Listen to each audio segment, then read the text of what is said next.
4 healthcare workers have now been infected with Ebola on Western soil. America allowed one of them to fly on at least one commercial plane with 132 other passengers.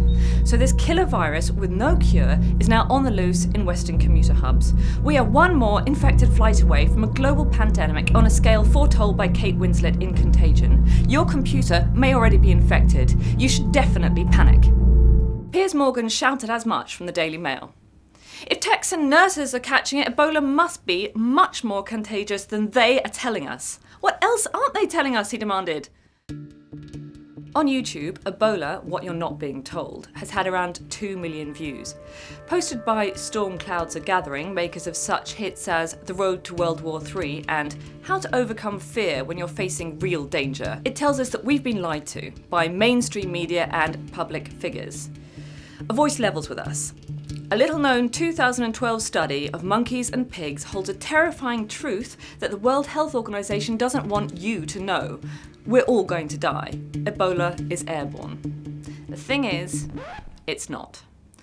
Doctors who've studied the virus since its discovery are being drowned out by internet hysteria. They say Ebola is actually quite difficult to catch. It only lives in liquid, so when it dries out, it dies. It can also be quite efficiently killed with soap and water. You would have to be vomited, bled, or otherwise somehow excreted on by someone with symptomatic Ebola in order to catch it.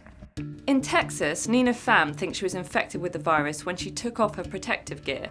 In Spain, Teresa Romero thinks she got it pretty much the same way. What US and Spanish health authorities are guilty of is not massive cover-up, but incompetence.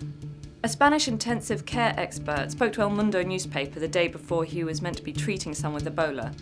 He had been given a 10-minute briefing on the virus with pictures, but had not been told how to put on or take off a protective suit. Doctors at the Ebola front line in Sierra Leone are given at least a week's training in how to take off their protective kit without getting infected. It's a complicated process that should take around 20 minutes to do properly and be supervised by experts. Of course, Ebola is terrifying. Potential vaccines are still at clinical trial stage. It's already killed more than 4,000 people in West Africa, and the WHO has calculated that by December, there'll be up to 10,000 new cases a week. But First World Health Services have the knowledge, facilities, and resources to contain the virus. They just need to apply them properly. In West Africa, the hospitals are already full. Homes are often slums without running water and toilets, and relatives do the jobs of medics. It's here where people can justifiably be panicked.